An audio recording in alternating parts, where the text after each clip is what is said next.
네. 자, 이번 시간에는 앞 시간에 이어서 우리 대체전표 작성하기, 전표 관리에 대한 공부를 지금 하고 있습니다. 자, 그래서 어제 입금전표, 출금전표 작성하는 예제를 해봤고요. 오늘은 우리 교재의 294페이지 4번부터 같이 해보겠습니다. 자, 여러분이 회사는 어제 했던 재무전자 회사 코드 2000번으로 로그인 해 놓으시고요.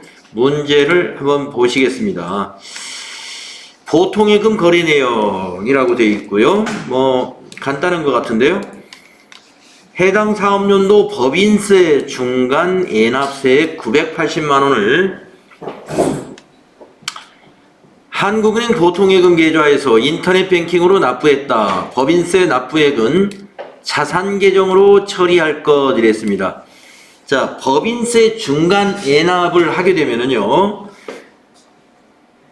우리 앞 시간에서 풀었던 그 정기예금이 만기가 되었을 때 원천징수 당할 때 선납세금으로 처리했죠.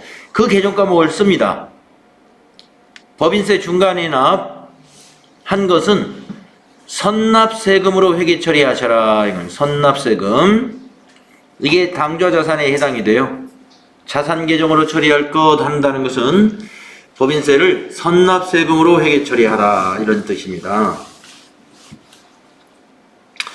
그래서 우리가 법인세는 매년 그 확정을 3월 달에 해서 3월 말일에 납부를 하잖아요.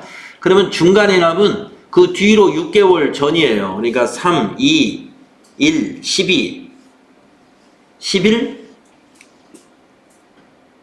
10, 9월이네 그러면 9, 10, 11, 12, 1, 2, 3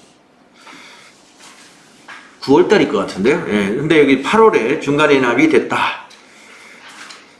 자, 그러면 대변은 보통예금 한국은행이요, 차변에는 선납세금 이렇게 전표 입력하시면 됩니다.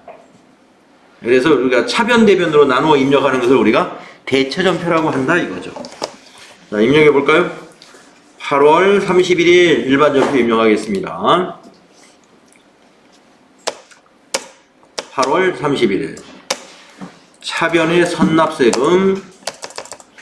자, 거래처는 뭐 여기서 거래처는 알 수도 없고요. 법인 거래처는 놔두시고 저교에다가 밑에 저교에 그 중간에나 법인세라는 게 혹시 있는지 한번 보니까 없는 것 같습니다. 여기다 타이핑을 직접 하시죠. 법인세 중간 애납.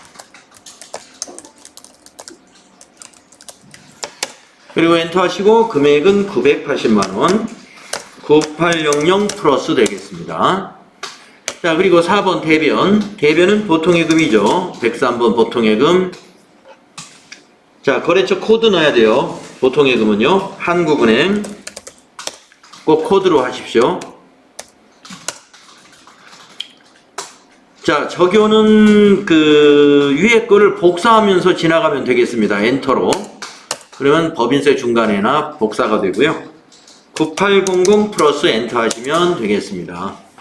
네, 이렇게 전표 입력하시면 돼요. 법인세 중간에납을 자산 처리하라 할 때 선납세금으로 하면 되고요. 아무 말 없어도 그냥 선납세금으로 처리해 놓으면 됩니다. 자, 아셨죠? 다음 문제. 대체전표 작성하기 두 번째 5번 문제 보시면 12월 15일 날 확정급여형 퇴직연금 제도를 설정하고 있는 주식회사 재무전자는 퇴직연금 부담금 1,800만 원을 당사 한국은행 보통예금 계좌에서 하나은행 퇴직연금 계좌로 이체하여 입금했습니다. 전표 입력을 하라 하는 건데요. 자, 우리가 퇴직연금 제도에는 확정급여형과 확정기여형이라는 게 있었는데, 확정급여형은 불이백을 자산으로 처리한다 그랬습니다. 불이백을 자산 처리한다. 그 불이백의 자산 계정 과목은 뭐냐? 퇴직연금 운용자산이라는 계정 과목이었습니다. 퇴직연금 운용자산.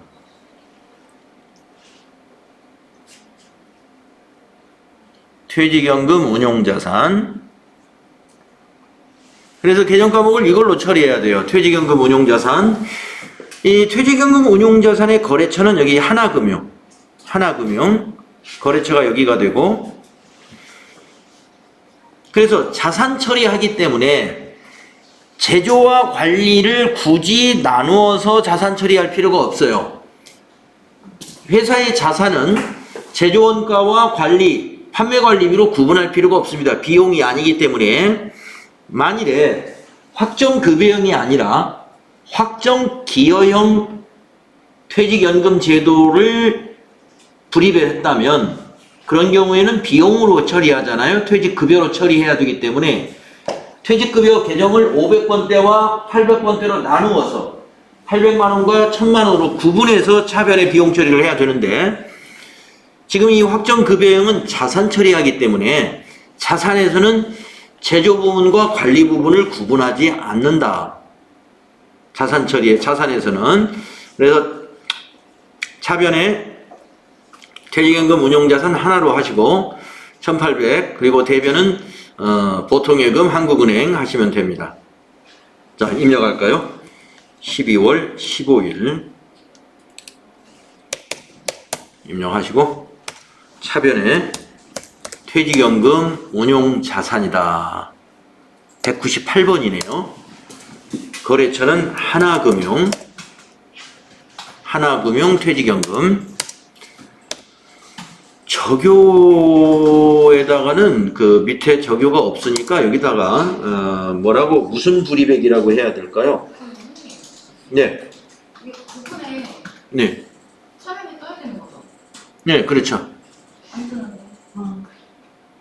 차변이 안 들어가요? 네. 오지 않는다. 3. 번호 3번. 아, 네. 번호 3이면 차변이고 4면은 대변이고 그래요.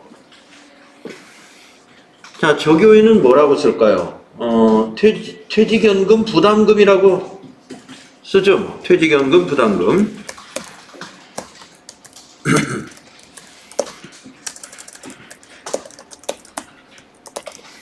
그리고 금액을 입력합니다. 1800만원. 1800 입력할 때 18하고 플러스 2번 입력하는 건 아시죠? 동그라미 하나씩 입력하지 말고 플러스 2번 치면 동그라미 6개 자동 입력되는 거 알죠? 몰랐어요? 네. 1800원은 입력할 때 18하고 여기 숫자 키패드에 있는 요 플러스 키, 이거 한번 누르면 동그라미 3개씩 붙어요. 네, 입력 기능을, 네, 그건 여러분 알 줄 알고 제가 이 얘기를 안 했는데, 예, 궁금한 거 있으면 바로바로 질문하세요. 예, 제가 입력이 빠르다고 무슨 이유가 있겠죠. 자, 대변 4번. 103번 보통예금이고, 은행은 한국은행, 한국 엔터. 한국은행 보통에다 내려와서 엔터. 적요는 위에 거 엔터로 복사하고 하면 될 것 같아요. 그리고 대변에다가 18 플러스 2번. 네. 그리고 엔터 치면 되겠습니다. 네, 이렇게 차변의 자산 증가, 대변의 자산 감소. 네. 그래서 우리 그 퇴직연금 불입을 했다 그러면 확정급여형이면 자산 처리하시고, 확정기여형이면 비용 처리하시고, 자산 처리할 때 개정 과목은 여기 있는 퇴직연금 운용자산이고, 비용 처리할 때는 퇴직급여로 하는데 생산직은 500번대로, 제조 부문은, 그리고 판매 부분이나 관리 부분은 800번대 코드로 개정 과목을 구분해야 돼요. 이 비용의 경우는. 예, 그런데 자산의 경우는 구분할 필요가 없어서 그냥 하나로 1800만원 하시면 되겠습니다. 자, 다음에 6번은 어떤 문제인가요? 6번 문제 보겠습니다. 대체점표 작성하기. 보통예금 거래 내역이 있는데요. 밑에 설명을 보겠습니다. 생산부 직원의 퇴직금 지급 후 발급한 퇴직소득 원천징수 영수증입니다. 당사는 퇴직연금에 가입되어 있으며 확정 급여형이래요. 그러면 지금 퇴직연금 운용자산이라는 계좌가 있는 것이죠. 거기에 가입되어 있고 300만 원은 하나금융의 퇴직연금 자산에서 지급했어요. 불입했던 거 거기에서 이제 퇴직금이 지급이 됐고 300만 원은 원천징수 세액을 차감한 잔액은 한국은행 보통예금 계좌에서 이체해서 지급했답니다. 네. 그러면 대변은 보통예금이 대변의 요금액이 되겠고 대변의 퇴직연금 운용자산이 요금액이 되겠고 그렇죠. 그러면은 차변에는 뭐가 오느냐 이거예요. 차변에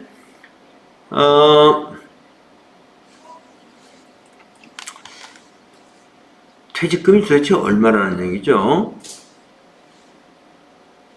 생산부 직원의 퇴직금 밑에 영수증이 또 있나요?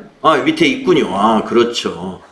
이거 봐가지고는 퇴직금이 얼마인지 알 수가 없습니다. 왜냐하면 세금을 공제한 금액을 계좌 이체했기 때문에. 그러니까 다음 페이지 보니까 이게 있어요. 네. 퇴직급여를 정산 자료가 있습니다. 그래서 보니까 퇴직급여가 420만 원이에요. 여기 420만 원. 그렇죠? 자, 거기 중에서 밑에 보시면은 420만 원이 퇴직급여인데 연금계좌에서 300만 원 줬고 나머지 118만 2,910원은 보통예금에서 이체해서 줬고 그러면 세금을 얼마 공제했느냐? 여기 차감 원천징수 세액을 보면요. 요 17,090원을 차감한 거예요. 17,090원. 이 사람이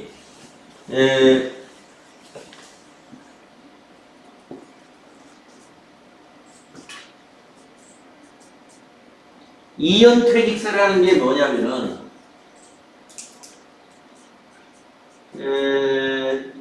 여기 보시면 36번이 뭔가요? 36번이 신고 대상 금액이 54,400원인데 54,400원 중에서 곱하기 38분의 37 네, 퇴직급여 중에 연금계좌에서 불입한 거 연금계좌에서 불입한 것은 우리 회사에서 원천징수하는 게 아니라 나중에 연금계좌에서 정리를 하는 것입니다. 그래서 2연 퇴직소득세는 공제를 안 하죠. 요것만 공제해요.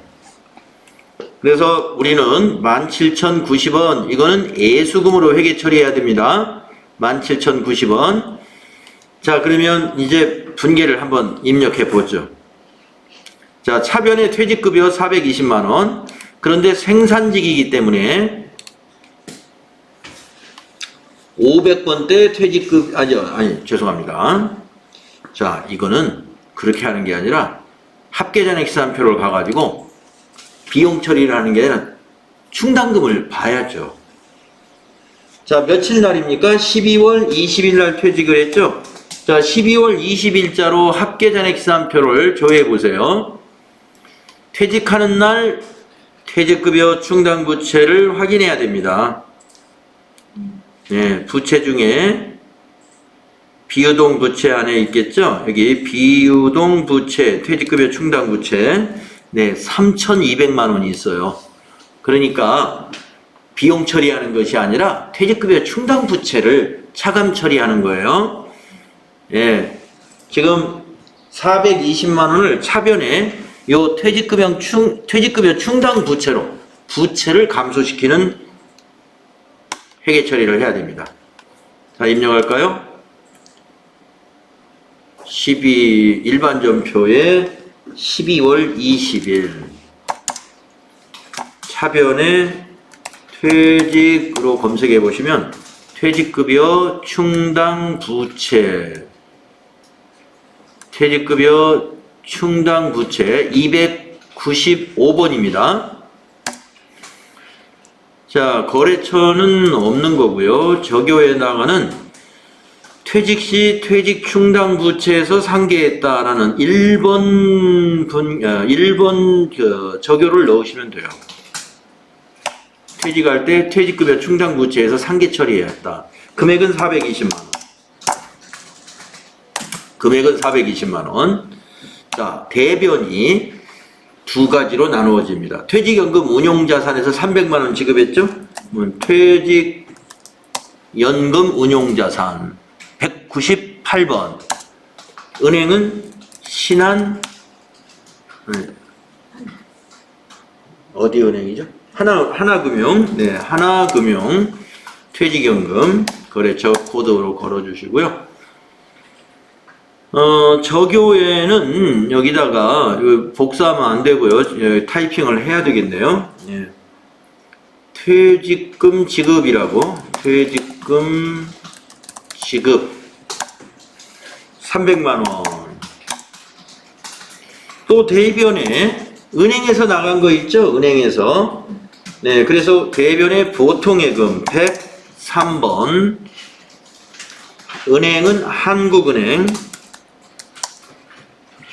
보통 98,000번.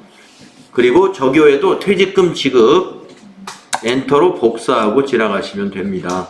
금액은 거기 통장에 찾으신 금액에 있는 거 1282910 1182910. 자, 그러면 17,090원 여기 빨갛게 차이가 나잖아요. 그 아까 원천징수한 거. 그것이 예수금이에요. 그래서 대변에 예수금 254번. 예수금의 거래처 비워두시고요. 네, 저교는 퇴직금 지급 시 원천징수한 거죠. 어디가 있나요? 그게 없습니다. 그래서 여기다가 써줍니다. 퇴직금 지급 시 원천징수. 퇴직소득에 대한 원천징수예요. 금액은 17,090원. 네, 이렇게 하면 차대변 딱 맞죠?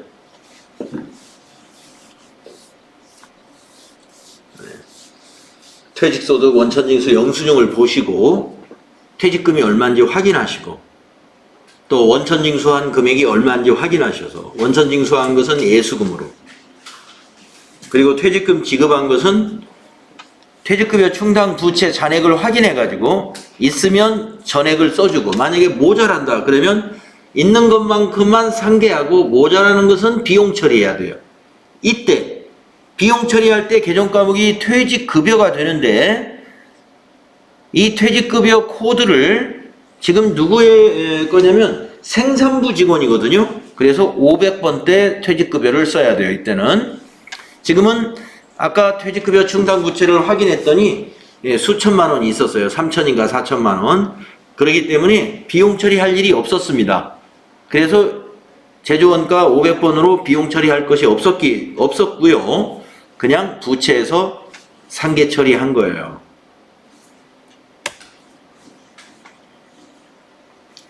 퇴직급여 충당 부채가 부족했을 때는 비용 처리해야 되는데 그때 제조원가 코드를 써라.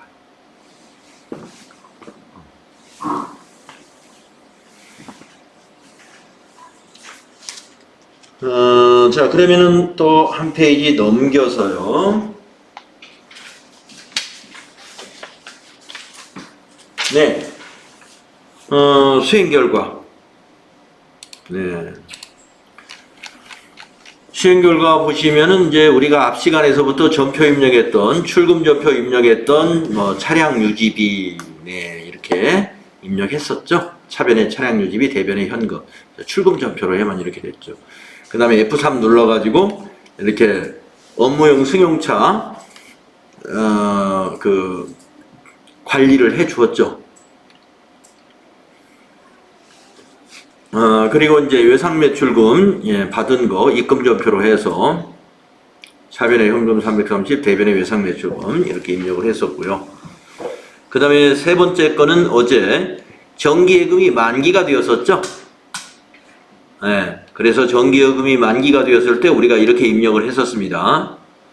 대변의 정기예금 2천만원, 차변의 보통예금이 이자 포함해서 2,067만 6,800원이 들어왔고, 거기 원천징수 당한 거는 선납세금이라는 자산으로 처리했고, 그 다음에 전기에 미수수익으로 설정해 놓은 게 있어서 26만 6,600원 자산 감소시키고, 그걸 차감한 80만원 중에서 여기 이자 수익, 여기 합계가 이게 82만원이죠. 80만원 중에서 요 26만 6,600원 전기 결산 때 수익으로 봤던 걸 뺀 나머지만 단기에 이자 수익으로 봤었죠. 그래서 요 분계 상당히 중요한 분계입니다. 우리가 이보다 낮은 급수 TAT 2급이 아닌 FAT 1급에는 이런 문제가 아예 안 나왔었어요. 그래서 이거 이런 스타일의 문제가 TAT 2급에서는 아주 즐겨 나오기 때문에 이거 잘 이해를 해둬야 됩니다. 그 다음에 이제 여기서부터는 오늘 했던 거죠. 법인세 중간에 납, 차변의 선납세금, 대변의 보통예금 이렇게 했었고,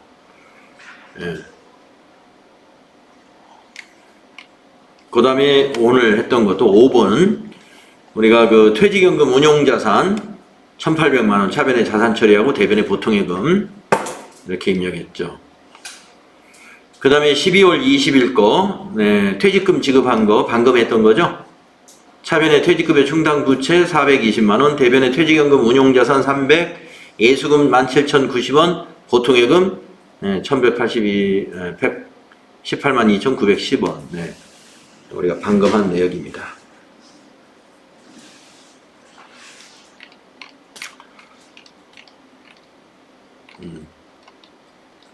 자, 다음은 거래 정규증명 서류의 이해라는 부분을 한번 보겠는데요. 우리가 이제 정규증명 서류다. 이걸 우리가 증빙이라고 말하는데, 증빙이라 하는 것은 거래 상황에 대하여 객관적으로 입증이 가능한 증거 서류라는 뜻입니다. 그래서 우리 그 법인세법에 의해서 이 정규증명 서류의 수치 기준이 어떻게 되느냐면은 3만 원을 초과하는 거래에 대하여는 정규증명 서류를 수취하지 않았을 경우에 영수증 수취 명세서를 작성해야 하고, 또 가산세 대상인 건에 대해서는 거래 금액에 대해서 2%의 가산세가 부과돼요. 자, 3만 원 초과 거래 중 제외 대상 거래가 있는데 가산세 부과가 안 되는 거래를 말합니다. 예를 들어서 정규증명 서류를 받을 수 없는 거래들이에요. 뭐 세금을 납부한 거라든가 보험료 납부한 거다. 이런 것은 왜 보험 증권밖에 없으니까 그런 겁니다. 그러면 이 정규증명이라는 것은 무엇을 정규증명으로 하느냐? 여기 네 가지예요. 신용카드 매출전표, 신용카드 매출전표에는 저기 뭐죠? 직불카드도 여기에 해당이 되고요. 현금 영수증, 그 다음에 세금 계산서,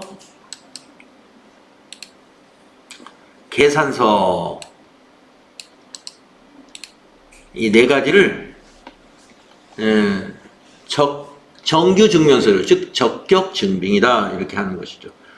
그래서 3만 원 초과 거래는 안전하게 이 적격증빙으로 증빙을 갖춰놓는 게 좋겠습니다.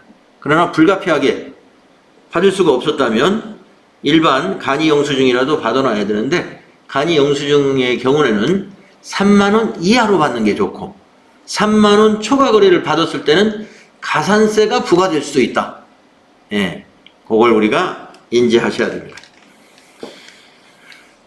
근데 또 접대비는 3만 원 초과가 아니에요. 접대비는 1만 원 초과인 경우에 정규증명을 써야 됩니다. 그래서 접대비 지출은 가능한 한 법인카드로 지출을 해야 비용으로 인정받을 수가 있어요. 자, 그다음에 영수증 수취명세서 작성 대상 거래. 예, 지금 우리가 얘기하고 있는 내용인데 이 부분에서 다시 한번 읽어보겠습니다. 일반 사업자와의 거래 건당 3만 원 초과의 지출 거래 시에는 정규 증명 서류를 수취해야 하며, 예. 수취하지 않은 경우에는 지출증명서류, 미수치 가산세, 거래금액의 2%를 법인세 신고할 때 납부해야 한다. 정규증명서류를 수취하지 않은 경우에 영수증 수취명세서도 작성을 해야 되고요. 해야 제출해야 하며 일반 전표 입력 메뉴에서는 다음과 같이 해당 사항을 선택하여 입력해야 한다. 네. 자, 일반 전표 메뉴에서는 어떠한 사항을 선택해서 입력해야 되느냐? 네. 네? 다음과 같은? 네. 자, 그래서 지금 여기 수행 내용이 있으니까요. 여기에서 영수증 수취명세서 작성하는 거, 뭐 FAT 1급에도 이게 나오잖아요. 그래서 아마 여러분 대부분 알 거예요. 이거 시험에 나오기 때문에 낮은 급수에서. 자, 그래서 한번 해보겠습니다. 다음 거래 자료를 일반 전표 입력 메뉴에 입력하고 영수증 수취명세서도 작성을 해라. 자, 영업부 직원의 명함 인쇄 대금을 현금으로 지불하고 다음에 영수증을 받았습니다. 회사는 이 거래가 지출 증명 증명서류 미수치 가산세 대상인지를 검토하고자 한다. 검토하고자 한다는 얘기는 여기에다 입력을 한다 이런 얘기입니다. 영수증 수취 명세서에. 자, 수행 1번은 전표를 먼저 입력하겠습니다. 자, 20만 원이에요. 그러니까 3만 원 초과 거래인데 적격 증빙을 못 받았죠. 그렇기 때문에 영수증 수취 명세서에 입력을 해서 검토를 하려고 한다 이거. 자, 그러면 일반 전표에 요 분계부터 입력하겠습니다. 자, 명함 인쇄대금이다. 그러면 도서 인쇄비로 처리하면 됩니다. 도서 인쇄비. 그리고 대금은 현금으로 지급했기 때문에 출금 전표로 하면 더 간단하겠죠. 자, 9월 2일 입력할까요? 거래 날짜는 9월 2일. 구분은 1번 출금.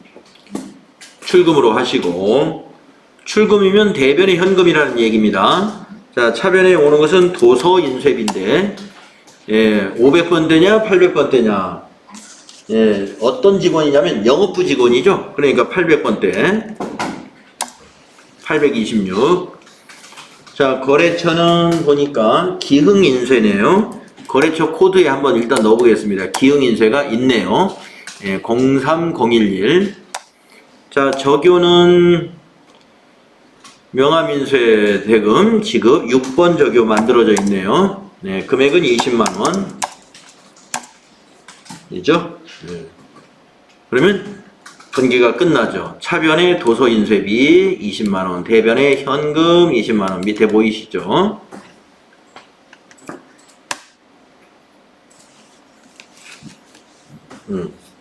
자, 그 다음에 수행 2번. 영수증 수취 명세서 1과 2 서식을 작성하시오. 네, 작성하러 가겠습니다. 자, 전체 메뉴 가셔가지고요. 이 영수증 수취 명세서는 결산 재무제표 안에 들어있어요. 여기 있죠.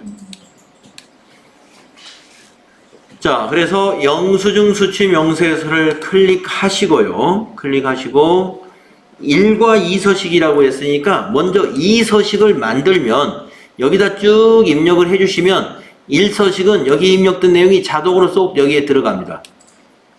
자, 그러면 2서식에다 작성을 합니다.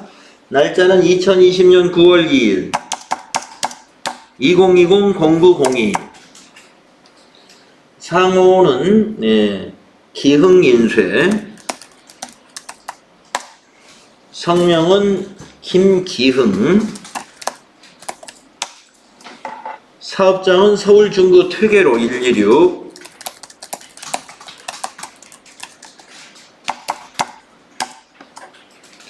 사업자 번호는 122 하이픈 빼고 숫자만 입력합니다.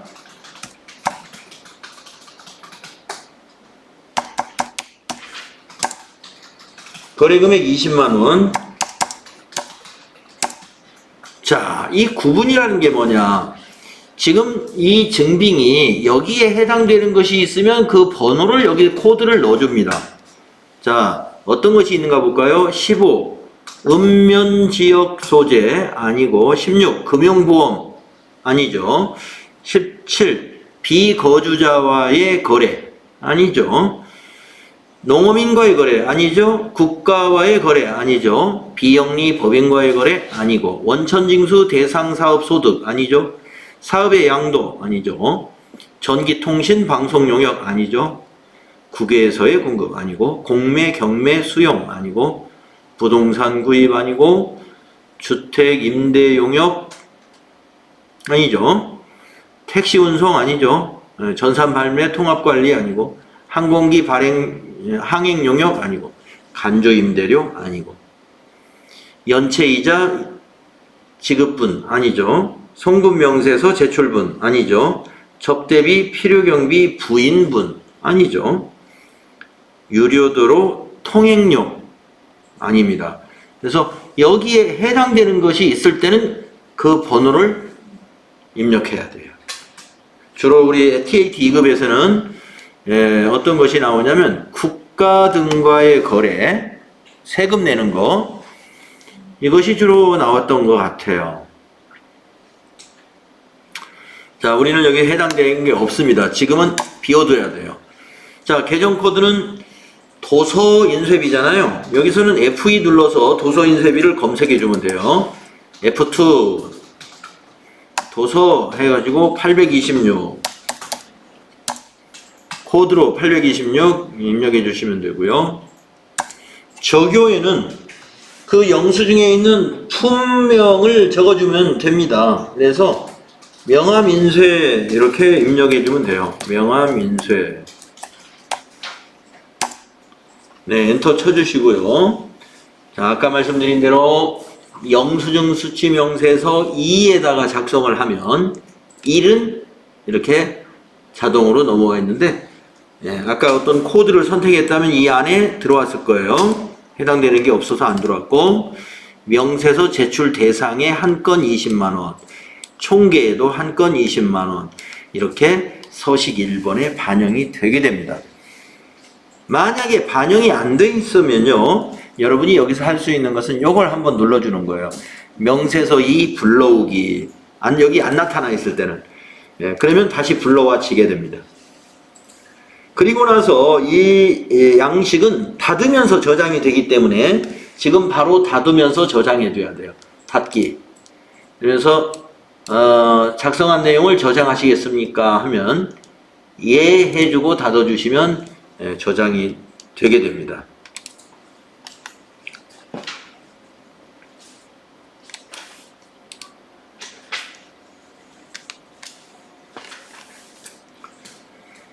자, 밑에 수행 결과가 우리가 수행한 것과 일치하는지 한번 확인해 보시죠.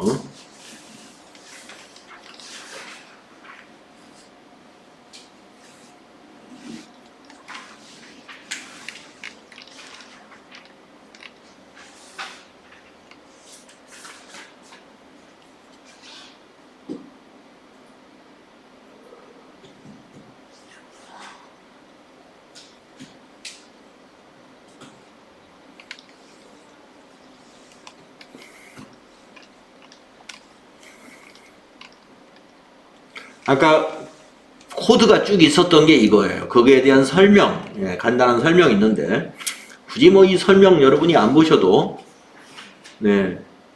내용을 보시면 또 이것도 우리 TAT 2급에서 이것도 많이 나옵니다. 경비 등 송금 명세서 제출하는 경우라는 맨 마지막 번호, 이게 맨 마지막 번호인데 이게 뭐냐면요, 정규 증명은 안 받았어요. 안 받았는데 그 영수증에 있는 공급자에게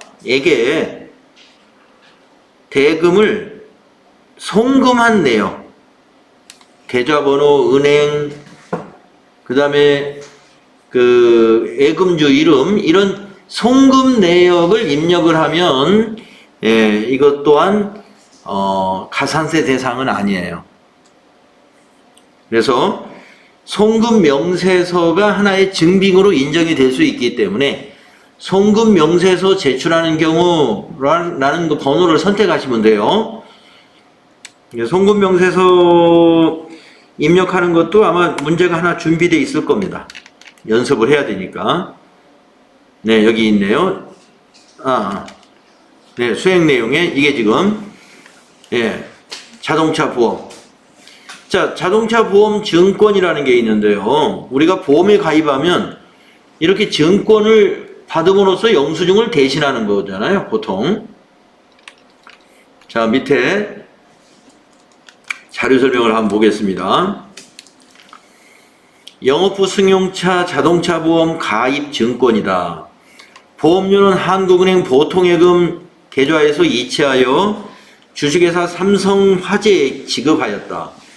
회사는 이 거래가 지출 증명서류 미수치 가산세 대상인지를 검토하려고 한다. 비용으로 처리할 것. 비용으로 처리하라는 것은 보험료로 처리하라는 얘기고요. 120만 원이죠? 예, 1년치 보험료. 예, 120만 원 비용 처리하시고요. 대변에는 보통예금이죠? 한국은행. 그리고 이렇게 전표 입력한 다음에 조금 전에 했던 영수증 수취명세서 1과 2 서식을 작성하는데 이때는 보험이라고 코드를 넣고 가야 돼요. 그래야 가산세 대상에서 제외됩니다. 자, 그러면 한번 입력해 볼까요? 9월 4일 일반 전표 입력할게요. 9월 4일 차변의 보험료.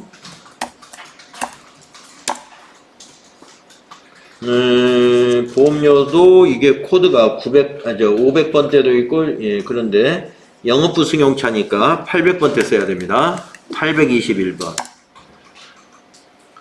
자, 거래처는 삼성화재.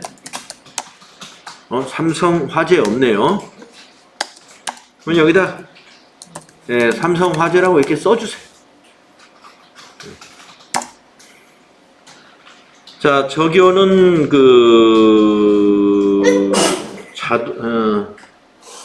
자동차 보험이라고 입력하죠. 자동차 보험료. 금액은 120만 원. 대변. 네. 대변은 보통예금이죠. 한국은행. 103번 보통예금. 거래처 코드에다가 한국은행 입력하셔야 되고요. 한국은행 보통. 네. 적요는 보험, 자동차 보험료, 그거 그대로 복사하고 지나가면 될 것 같습니다. 금액은 120만 원. 네. 그래서 보험료를 지급하고 비용으로 처리한다 하는 건 이렇게 전표 입력을 해야 돼요. 그렇죠?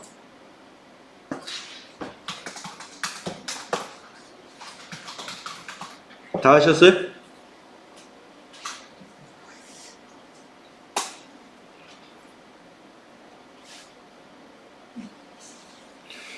자, 그 다음에 이제 영수증 수취명세서 한번 입력하러 가보겠습니다. 전체 메뉴 가셔서 영수증 수취명세서. 자, 아까 입력했던 거 그 밑에다가 추가 입력하는 거예요. 자, 날짜는 9월 4일 2020-0904. 상호는 삼성화재. 앞에 주식회사가 들어가는군요. 가로 열고 주 가로 닫고 삼성화재.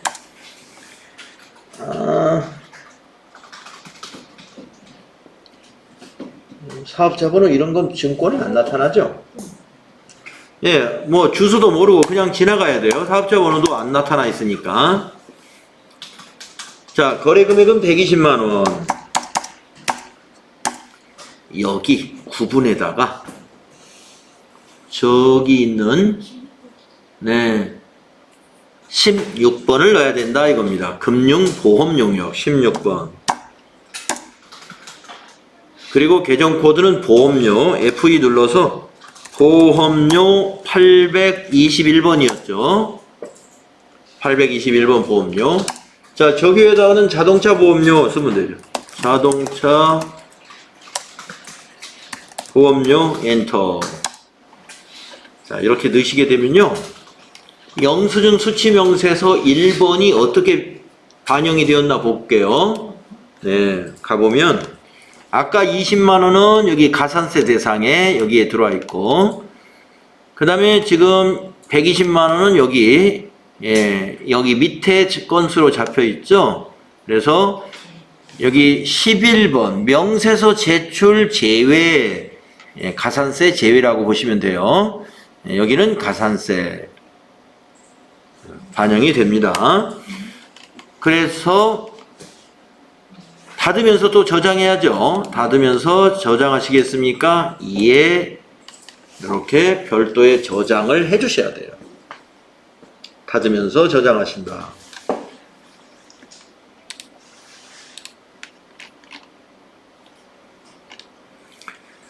자, 밑에 수행 결과를 보게 되면 우리가 했던 거하고 일치할 겁니다. 네. 저교를 아주 상세히 적었네. 원장님 영수증 수치명세서 네. 1번에 예. 120이 안 올라가는 건 왜 그래요? 120이요? 120만 원이 16번 거기에 안 올라가는 오. 영수증 수치명세서는 두 건으로 입력이 됐는데 예. 영수증 수치명세서 1번에 예. 금융보험 용역의 금액이 들어가 있는 불러오기 한번 다시 눌러보세요. 조예요? 예, 불러오기 요거. 아 불러오고 예.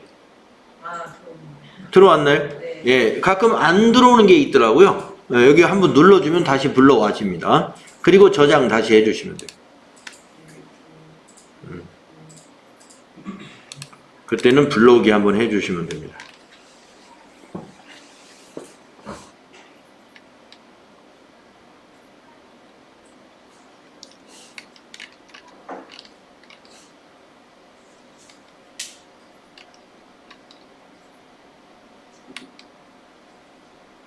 여기 나오죠? 영수증 수치명세서 1 작성에 상단부에 예, 불러오기를 클릭하여 자동 반영한다 그랬는데 일로 넘어왔을 때 자동 반영이 되어 있으면 이거 불러오기 할 필요는 없어요. 반영이 안 됐으면 불러오기 한번 눌러주시죠. 자, 그러면 10분간 쉬었다가 다음 시간에 경비 등 송금명세서 작성에 관한 예, 거래 내용을 같이 한번 입력해 보도록 할게요. 오늘은 분계 안 하시나요? 네? 분계 연습 오늘은 안 하시나요? 아, 우리 분계 연습하기로 했지. 네, 그러면 예, 여기까지 하고 다음 시간에 분계 연습합시다. 네, 알겠습니다.